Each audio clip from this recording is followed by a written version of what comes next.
Calvin T.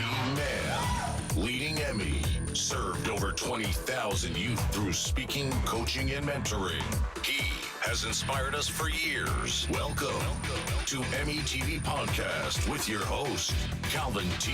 Mann, the Encourager. Well, good afternoon. Good afternoon. It's that time again. Good afternoon, where we at Emmy TV will be discussing things about family.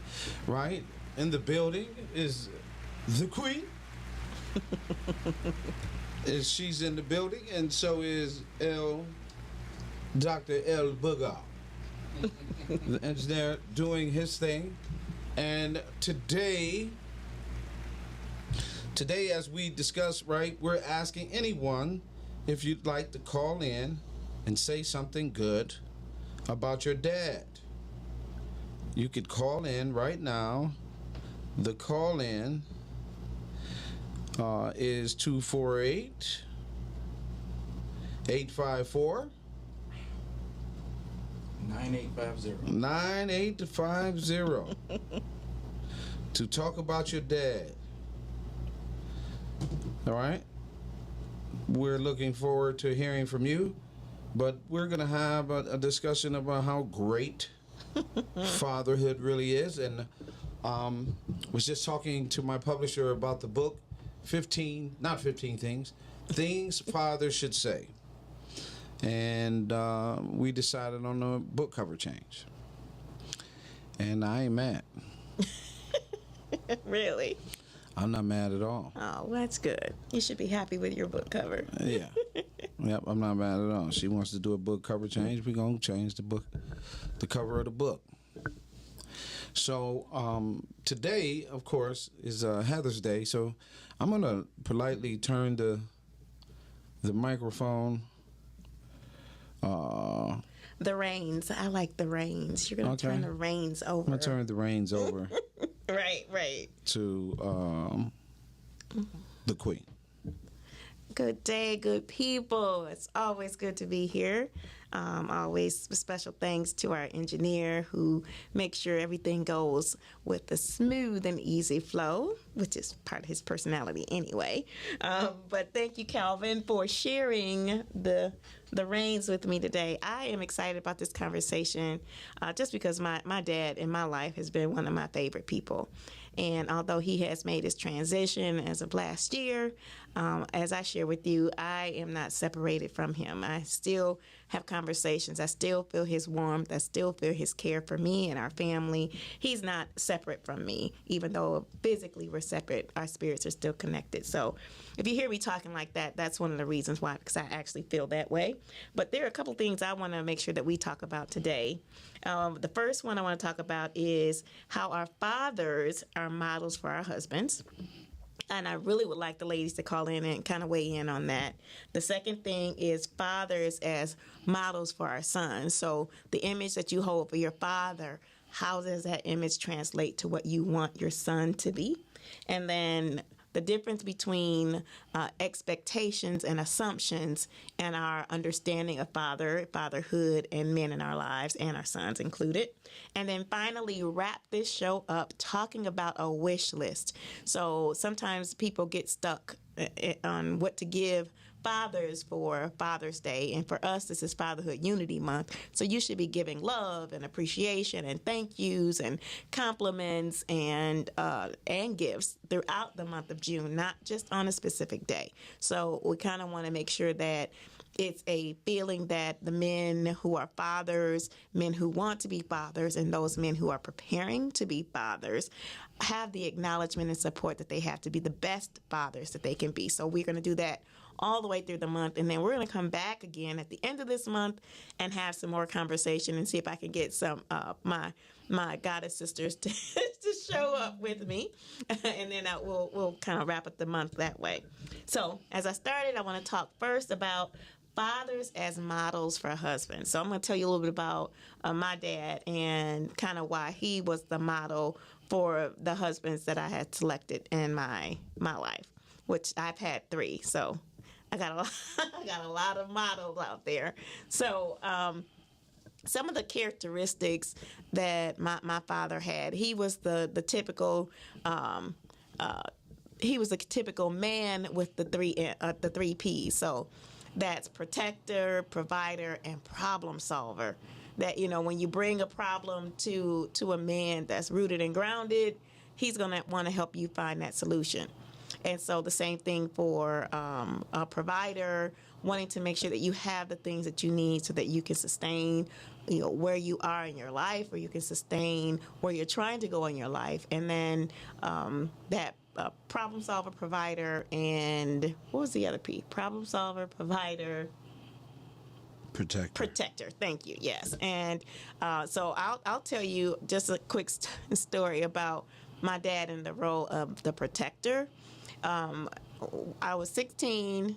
My cousin and I had gone out to the movies, and we shifted from going to the regular movie theater to going to the drive-in. So as you know, the drive-in movie starts pretty late, and then they repeat the movies again later on after the main movies have played in the drive-in. So we decided, because we didn't have cell phones at that time, we decided that we were going to stay to see the beginning of the first movie again. So this is well after 2 o'clock in the morning.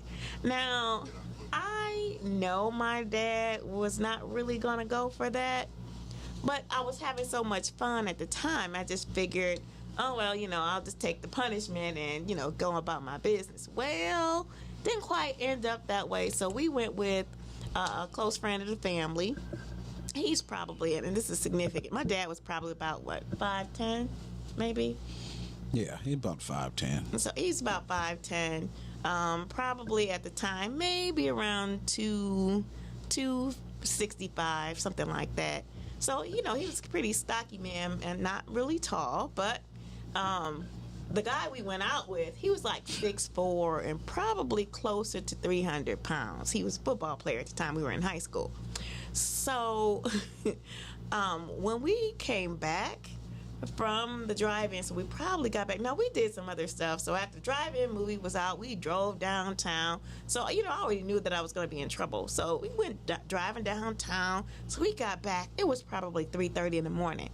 I was thinking, under the impression that my dad would probably be asleep and we could just ease into the house without him knowing. Well, when we pulled up, my dad was standing outside of the house on the sidewalk with his walking stick. He always had this staff in his hands. And so he stood there. We got out the car, and I thought, he was about to snatch, because the look on his face was like somebody's about to get snatched up. So we thought it was us. My dad went directly to him and literally lifted him up off the ground. He said, "I trusted you to go to the movies and come back and bring them back in a reasonable time." So he actually held him responsible. We got in trouble, don't get me wrong, but I had never seen the rage, which was probably fear.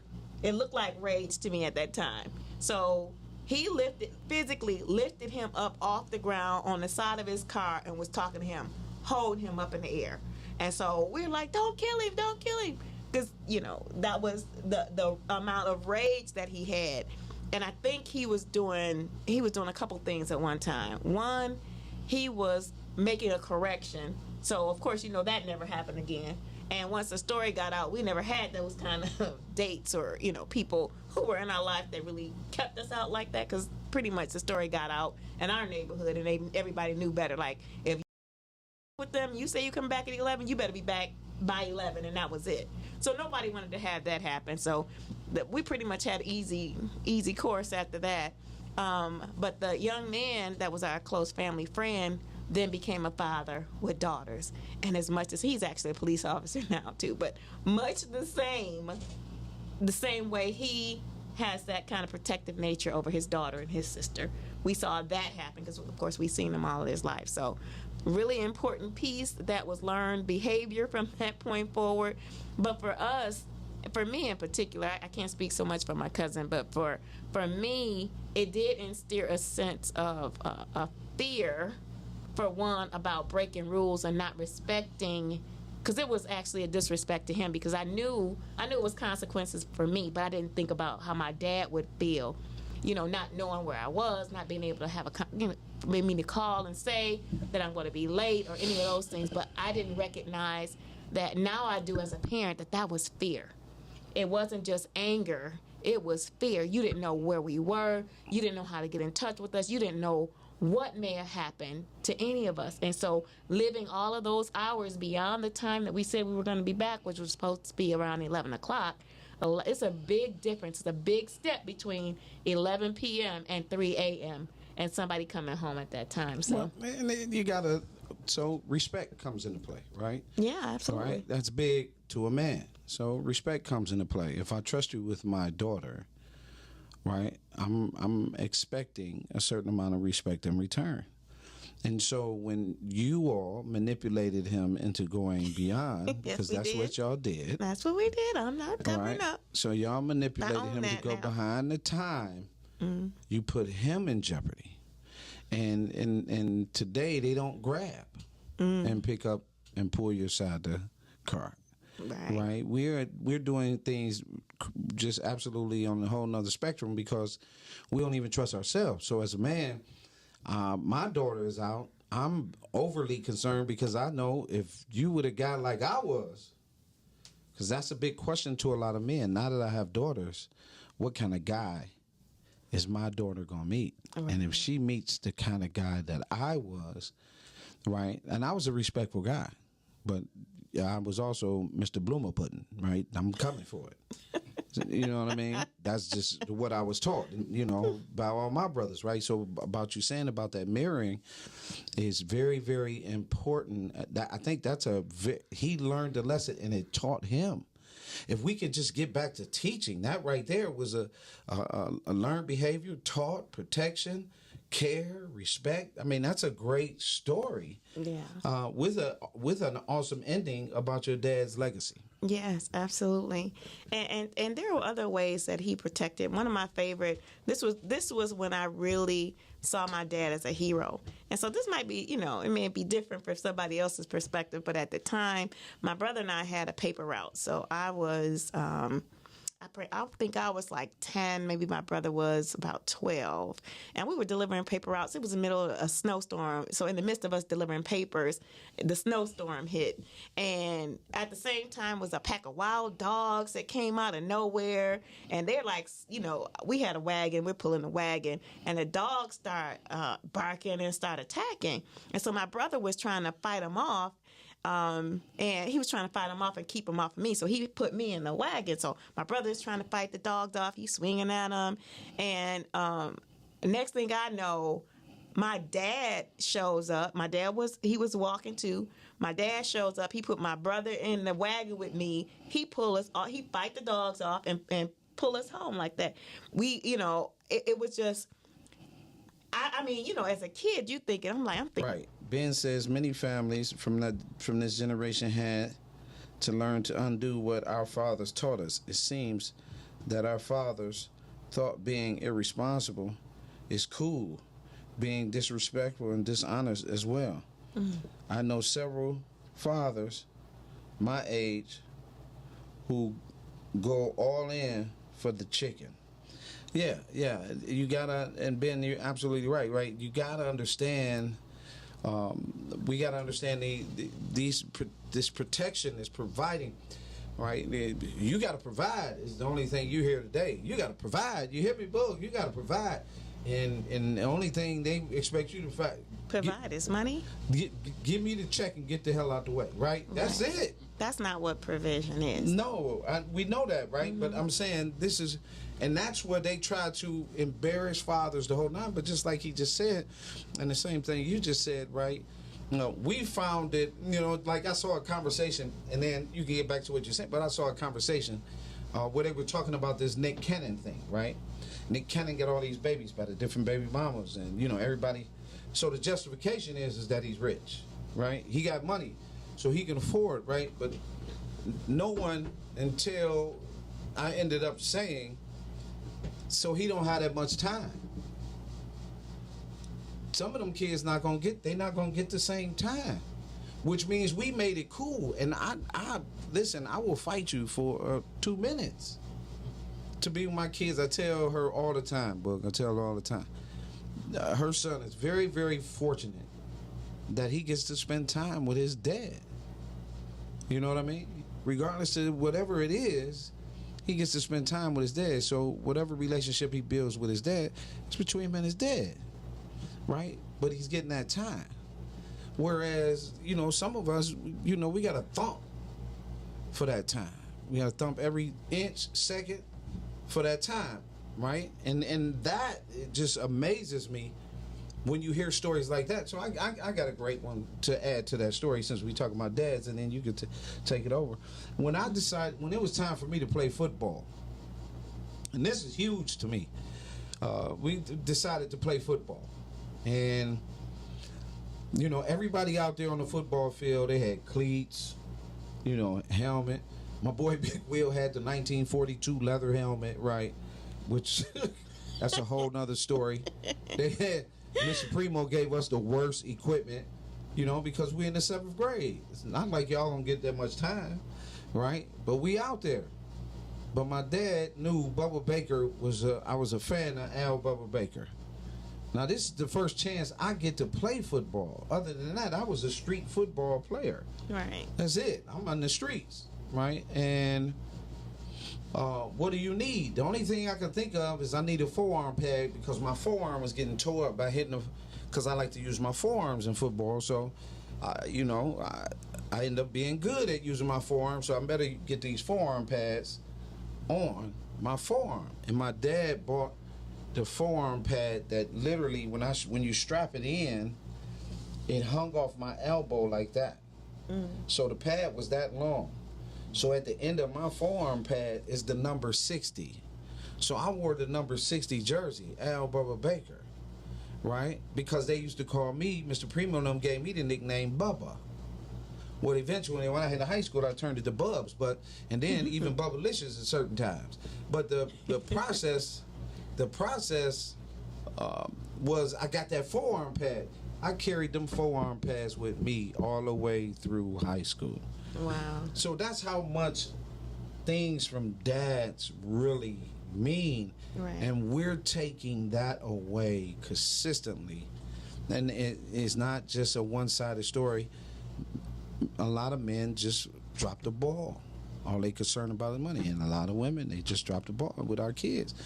And we got to change that. But, you know, go ahead and proceed. So the reason why I even started in childhood talking about the stories is because let me just say, in my work, in my personal coaching, it's the places where a lot of things have their origin with us. A lot of emotions, a lot of thoughts, a lot of feelings, a lot of assumptions have their roots in our childhood. And they're ideas and ideals that have gone unchallenged or unchanged because you had them as a child and you just carried them through. And they carried through as expectations. So this is what I learned in my first marriage about the expectations that I had of my father were some of the expectations I had of my first husband at that time. Some were unfair expectations.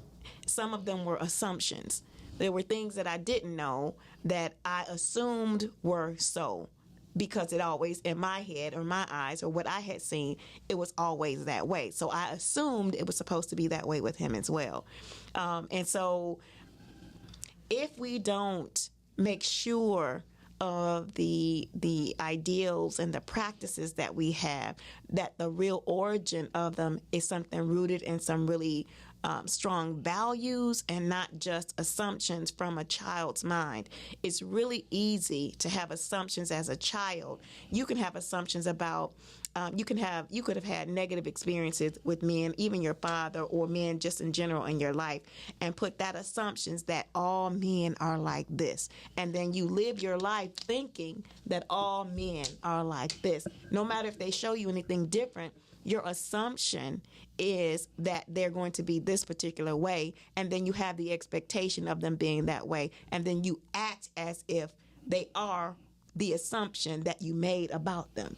And the opposite of that, right? The opposite of that assumption, right? I see, like you said, and the point that you get in your own way. Because, absolutely. Because these are the things that, oh yeah, he got this, but I'm not listening. Because one of the things I was not listening to truly to my father, because I didn't like my father, how he disciplined. So I didn't necessarily have a relationship with my dad, because my dad, guess what? My dad wasn't cool. My mom, she let me do anything. My dad, he wasn't buying it. Didn't realize how valuable that was in your life. Right. Right? So here come this man. He looked good. He looked nice. You know, my daddy dressed nice. So he kind of remind me a little bit of my dad. Yeah. Right? And men do the same thing. Right? And the example of mothering and how we see our women. Ooh. Yes. Whole show we can do on that. Right? Yes, And absolutely. so that man that woman, she decides, oh, he the right one because he meets certain levels and certain criterias. And then all of a sudden, when you get into the relationship, right? When you get into the relationship, that's not necessarily the case. Right. We discover suddenly that, oh, that don't, my dad don't talk to me that way. Right? The people in my life don't say those things to me. Mm-hmm. Oh, you what? You calling me what? But his norm is using foul language with a woman because that's what he grew up with. Right. So at a certain point, he lets down his guard, you let down your guard, and that's when you start seeing people for who they are, right? And then now the words that's coming out their mouth don't match, right? The one thing you hear in relationships that's incredible is their non-supportive words. And I told the story last week about the dentist at the dentist's office. There was a difference in the conversation. See, the difference of the father, there was a difference. The conversation toward the father was negative. And she admitted it. No, I'm the provider, right? Oh, okay, right?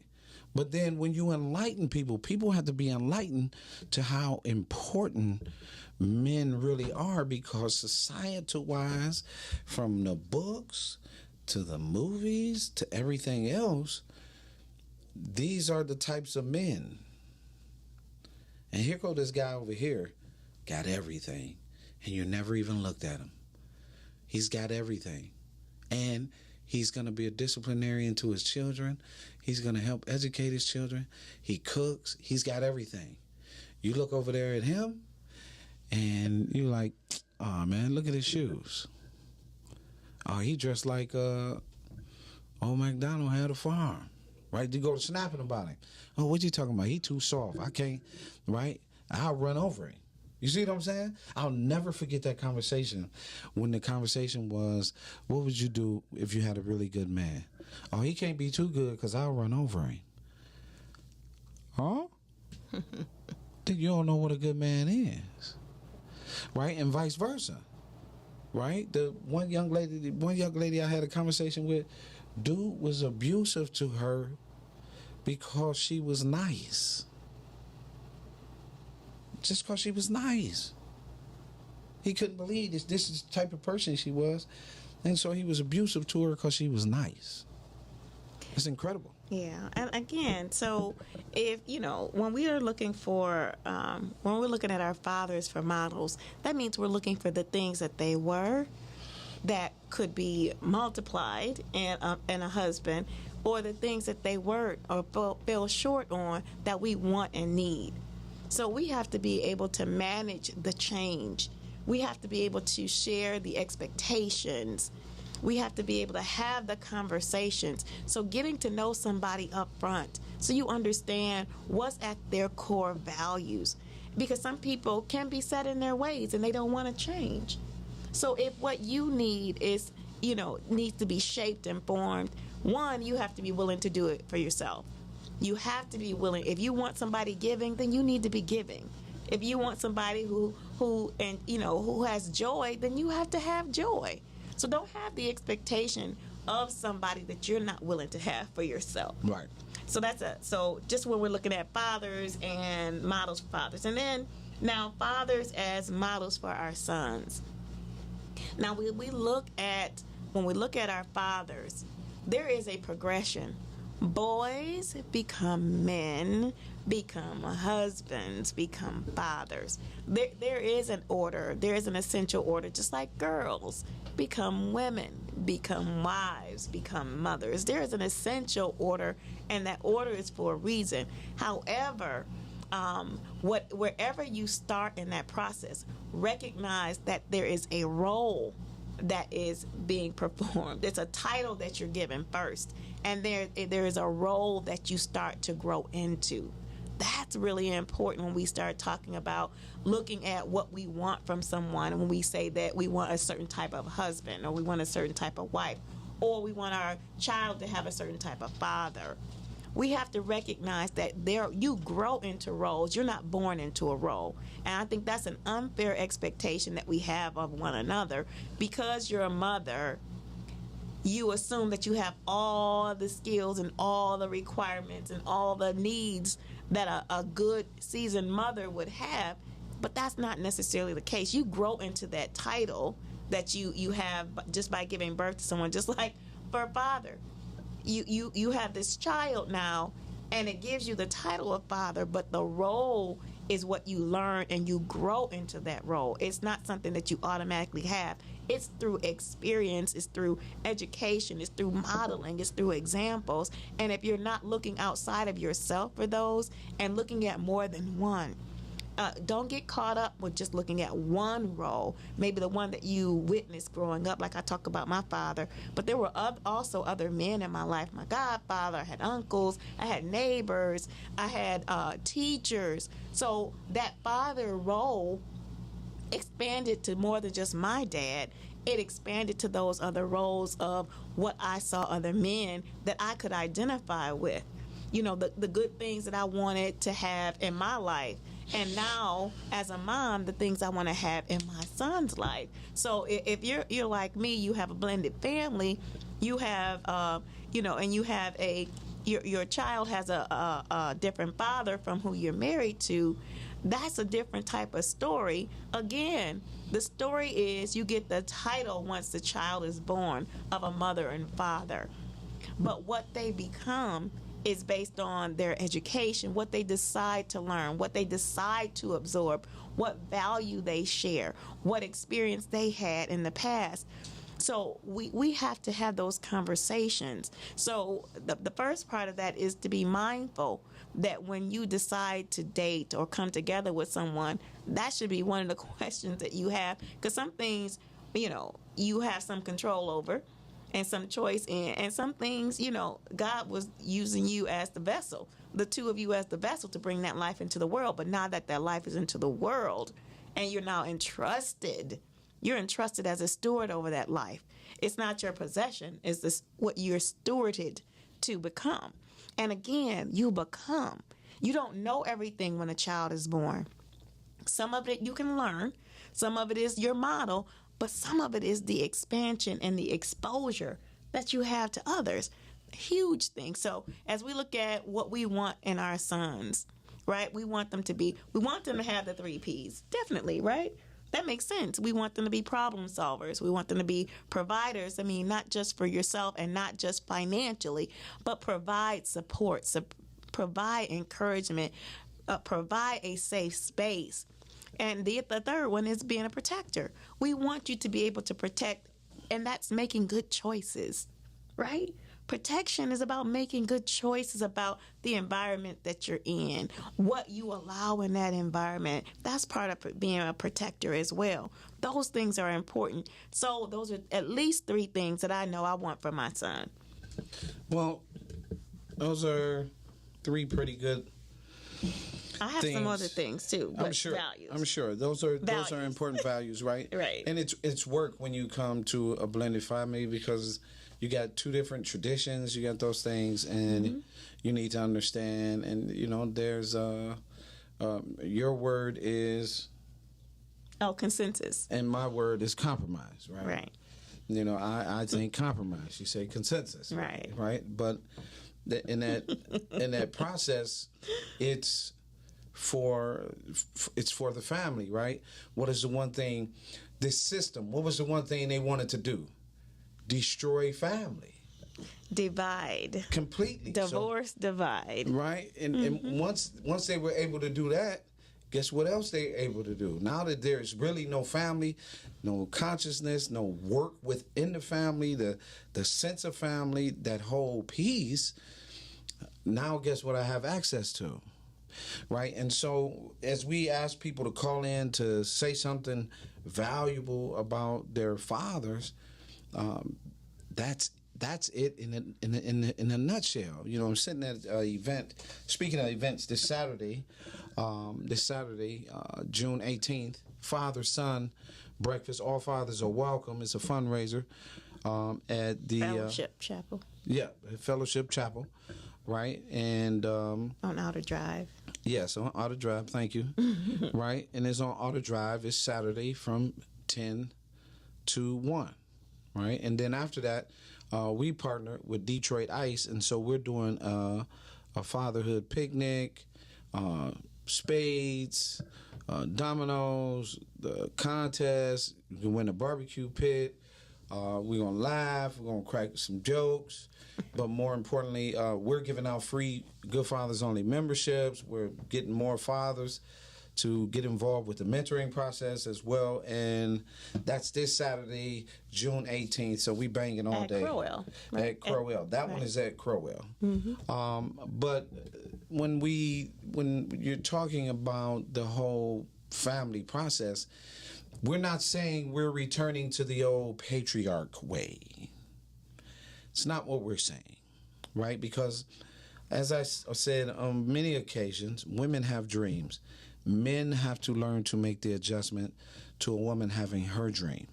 She might be successful with her dream. You might have to make the adjustment and being supportive of her dream and supporting her through her dream. She might make more money than you. You're going to have to understand the partnership and the things that you bring to the table that are very, very valuable to your family unit, not to your ego, not to the point that you are, I'm the man. You're going to listen to me. That conversation is over. That's the old patriarch way. Y'all can bury that. You got to be able to have a conversation with the person that you tell that you love. You got to be able to build a family, not dictate a family, but build one. It's so important, right, to your legacy, as well as women must begin to value men and what they bring to the table. And if you don't know, you need to ask. There are plenty of books out there that's about men and fathers. There are plenty of books out there about us, how to love us. There are plenty of books out there. 25 ways. 25 ways to love it, right? So these are the things that are out there, and that's a great question. The next time I'm around a group of women, I'm gonna ask, what book have you picked up to learn about the man that's in your life, and how to? Yes, 25 ways, right? And being able to. Yes, 25 ways. Get 25 ways is at Amazon by Ms. Heteru. It's exclusively, and it also help you keep your 25 ways to keep your man. Right? I'm really working at this other thing, we're shaping. Before you lose your man. I'm really pushing that one. Hopefully we'll get that soon, but. In the process, these are the very things that you're talking about, and that men gripe about. We was listening to a podcast, and I'm like, men are having conversations about what a woman's supposed to do because we know that what we're supposed to do is small, but we know that that's not going to happen. We know that today's woman, right, as you know, she does have hair weave. She really can't cook, but she's smart, and she's business savvy. She really don't know how to talk to you, or right. So you got to be able to meet them in a way that we can collaborate better for the family. Money has.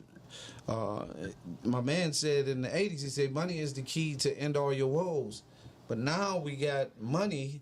Money has been the key to destroy your family because we'll do anything for money.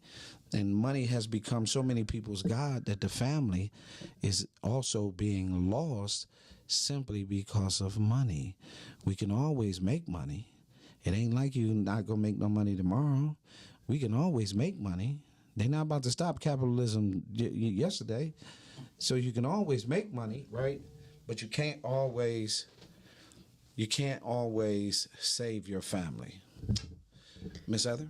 All right. So I kind of want to get, we talked a little bit about expectations and assumptions. So I really would like to have this conversation. So if you're out there, you're listening, you're watching, and we're talking about what are some of the ideal gifts for dads? Not the traditional tie and socks and, Old Spice. So talking about some of the gifts for your dad. So I have a couple of ideas for you to start off, but love to hear what anybody else out there might want to add, or anybody that's watching us on social media. Gifts for dad. And remember that gifts can be given throughout the year, of course, but for the Fatherhood Unity Month is what the month of June represents. And we're looking at how can we show appreciation for the dads, the fathers, the male mentors, the father figures, those male teachers, right, who sometimes have to serve as father figures to our sons and to our daughters even. Some of the gifts that are good gifts to give. So one, if you don't want to buy a gift, a great gift, of course, a gift card. You can't go wrong with a gift card. Make sure that those gift cards, you could do an Amazon gift card. You could do, and we don't want to necessarily stereotype our dads about having to give them power tools either. That's not necessarily an ideal dad gift unless your dad is actually asking for that gift. So not something, when you think about gift giving, think about wellness giving as well. So wellness being things that help them with self-care, things that help them find time to relax, and things that help to celebrate who they are. So some personalized gifts are really nice Father's Day gifts. So maybe it's a personalized briefcase, or maybe depending on what the father in your life is doing. So if he's a teacher, some of the things that teachers love to have carrying cases to put their things in, right? They like to have things with their name on it just to show that they're appreciated. So maybe if you're doing a small gift, maybe you're looking at a coffee cup, a coffee mug, something customized, either with a saying on it, something that's going to help them to smile when they see it. But also what you fill that cup with. So if you know that your dad likes smoothies and things like that, that would be a great gift card and a gift set to give as a gift. It's personalized. It's something that they're going to like and they're absolutely going to use. How about gift cards for dinner? It's always nice to partake in fellowship over dinner. So it might be an invitation and you take them to a nice place for dinner. Those are nice ones too. Do you have anything for you, Calvin? Well, yeah. Watches, exotic shoes. Watches and shoes. Right. A new pair of glass frames, right? Frames. A trip, a vacation. Yeah, that's a nice one. Even just a weekend. Even just a weekend away, right? You want to get your dad some real rest? Get him a room at a nice hotel for a couple of days and make sure that everything is taken care of, that he don't have to move. If he just want to sit there and watch TV, but do something when it comes to gifts. He got an old car. Go get an old car model. Do things. Find out what your dad likes. Interest. Right? And the things that he's interested in, because, it could be anything. Like, it could be old cars. It could be suits. It could be anything. Customized chessboard. There's a nice, if you know your dad, the father figure, likes to play cards, there's a nice card gift set that they have with the different cards. They have poker chips in there. Don't buy me no cards. If that's not your thing, maybe not. No, I understand. I'm just speaking up for mine, because just in case my kids is listening, don't do that. You don't want a gift card set? You don't like a game set? No. Come with me, an exotic watch, some nice cologne, you know what I mean, a gift set. Take me out, but don't do the cards. The games? No. That's your thing, baby.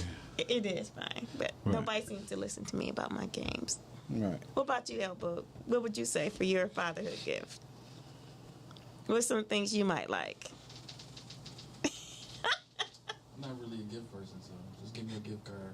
The gift cards are good for you. So for food or items or particular places? Either or. Really? Okay. Yeah, back to me. So I size 12 Gators, Cole and Han shoes, matching outfit to go with the shoes. You know, a hat. I'm past due for a real sweet fedora. You know what I mean? Yeah, it sounds like you're asking for a gift card. No.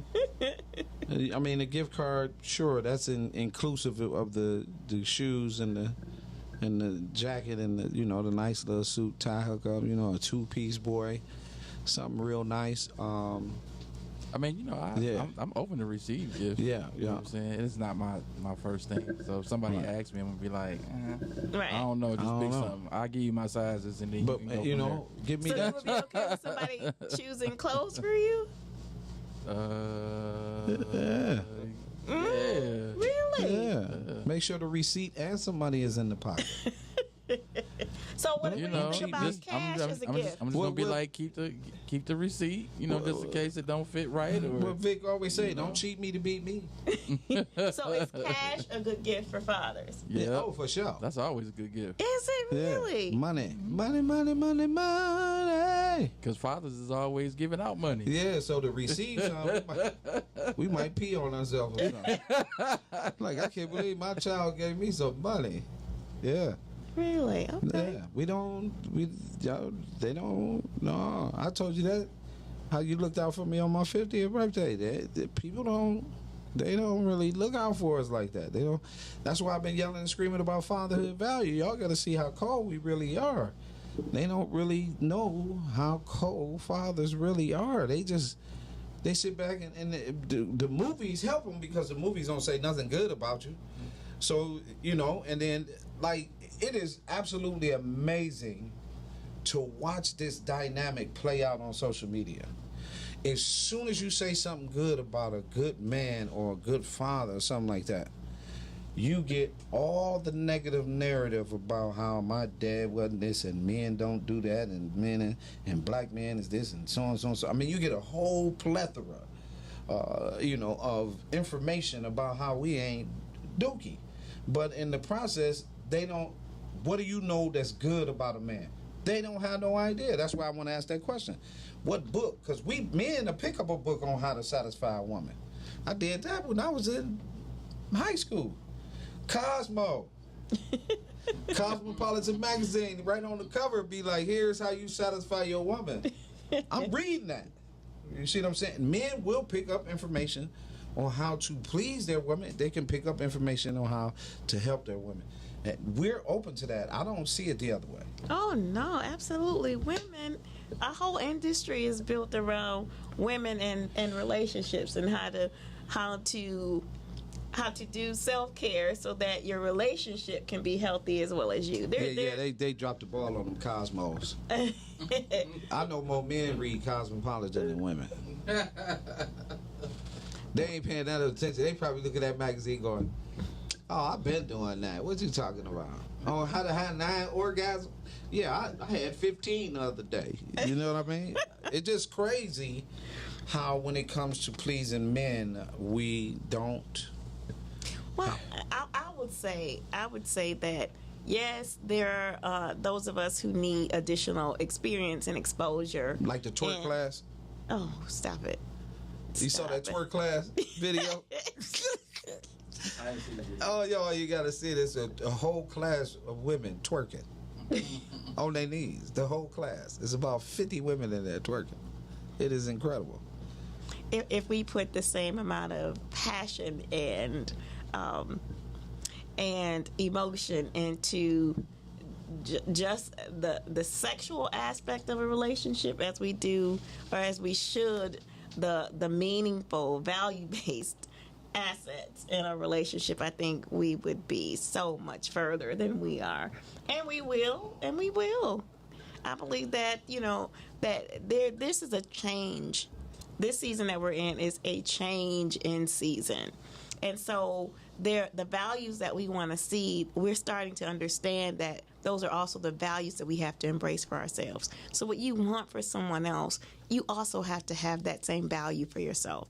And so I think we are in a season where we're realizing that a lot more.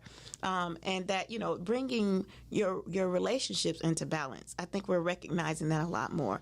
But it also does start with you.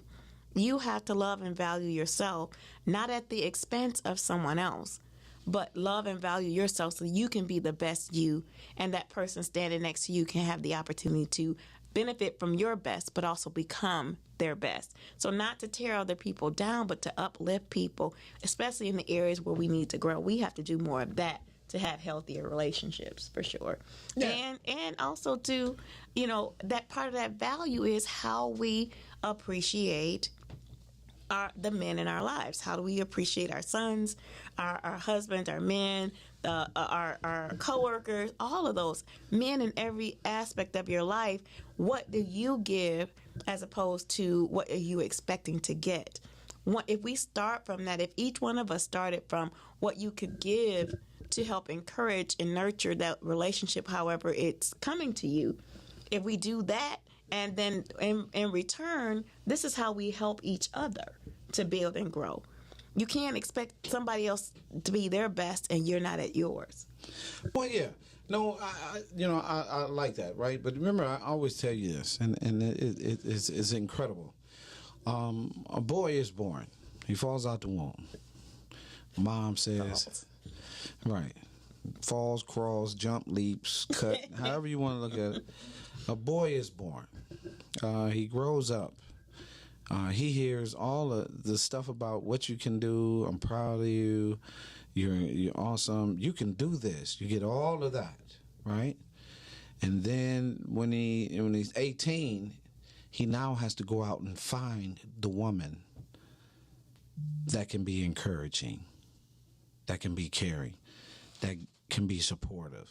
He has to find that person, right? And a lot of times we get that finding part wrong, right? And we get that finding part wrong because we're looking at beauty, but we're not looking at inside beauty, right? So we get tore up from the floor up. But the thing is that when you get in these relationships, the very conversation that you have for your son is supposed to be for your husband. And the conversation that you have for your husband is supposed to be for your son, because your son is supposed to go out to become a man, then a husband, then a father. Your conversation is keeping the son and dispensing the husband. So I don't know how to talk to him. I don't know how, and we're seeing numbers, huge numbers, of where the male never leaves his mother's side, right? Then you see a number of relationships in that way that it affects your marital relationships. And so what happened is immediately, because there is a male there, I'll settle in and just deal with what I have to deal with, and I'll complain about dating this whole time, but in the meantime, I got a grown-ass son sitting at home, can't cut grass, don't know how to cook, you still making his lunch, he 30 years old, you still talking about his daddy, and all the things that you were doing was working against you, right? And it's the same thing with men. Men grow up with this same mindset, and they're talking about women, and we're predominantly dogging women and saying negative things about women. What kind of woman you think you're going to pull into your life? Because of your words. How you talk to women. You refer to women as all these other negative connotations. Guess what you're getting ready to bring into your life? The very thing that you're speaking. So when you learn to, this is what God was saying, when you learn to speak and say and teach through your words exactly what your body, mind, and soul needs. I need a good woman. I need her to be able to do this. I need her to be able to do that, so I can do these things, right? So I need that support so I can do more, right? And I need her to be this way. I don't need her to always want to go out with her girlfriends. Oh, it's time to turn up every Friday. This is my paycheck. I need her to bring her paycheck and bring our paycheck to the table where it's our money, not my money or your money. And a large part of that, Kelvin, I know we're almost out of time, but a large part of that conversation is what happens before you reach the bedroom. And we don't typically talk about what those things when we get to that point of intimacy. We're so affection starved as a community that we skip the conversation and jump into the bed.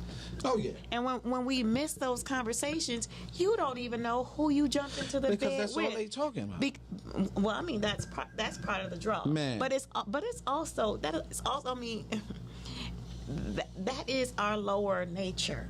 Our lower nature is highly physical, highly survival based. And if you're starving for love, if you're starving for affection, if you're starving for touch, it supersedes the conversation and who you really are, because I really need this touch. Man, I'm going to turn you out. Turn you out. I need this more than I need a lasting or long-term relationship. We think that we can turn that physical relationship into a healthy relationship. Yeah. Instead of looking at having a healthy relationship that includes a physical connection to build something greater from that. I think we miss the order. We miss the order, and we miss the conversation. So, I mean, that's an important piece that I think if you leave with nothing else, one of the gifts that you could give the men in your life is to listen and understand who they are. And the second gift that you can give is respect. And then the other gifts, material gifts, come after that. But you got to have an understanding of who that individual person is. Crazy. You have to have a healthy level of respect for him, whether it's your son, husband, godfather, father. You have to have a healthy respect for him and who he is. He got to be able to make just as much money as if he ain't on my level. I ain't messing with him. That's why they all crossing over, because the education, that whole piece, you crossing over. You see a whole lot of crossing over going on. There's a whole lot of that happening because you've been the snide food. I don't have time to learn from that black man. Yep, I'll use him, dog him, say all these other things, but I'm going to go over here. I'm going to cross over quick. But to add to your, please tell everybody, Heather, exactly, please, where they can reach you at. So you can reach me at more than one way, but you can start with my website at Your Inspired Journey. There are articles, there are workshops, there are ways to get one-on-one coaching there.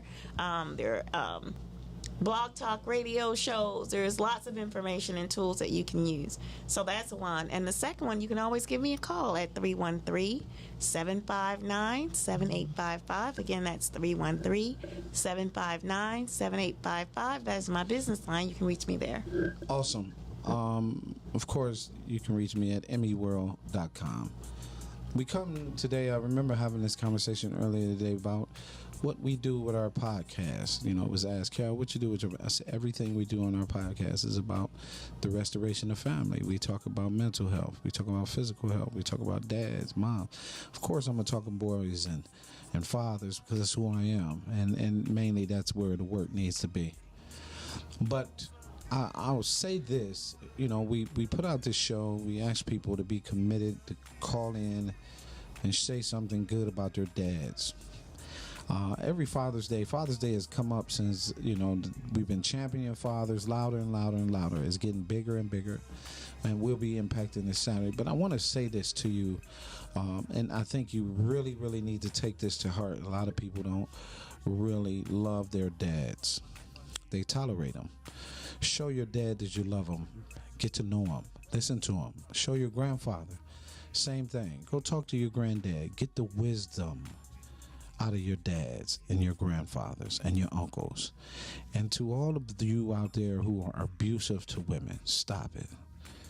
Next Monday, we'll have on a special guest all the way from Maryland, Sister for Sister, and we'll be talking about domestic violence and HIV next Monday at 4 p.m. right here on METV. But more important, I just want you to remember this message that we keep bringing to you is simply to improve families. We got to do a better job with each other, and then, and only then, will we see more legacy and less death. My name is Calvin Mann. God bless you and encourage me. I'm young. Peace.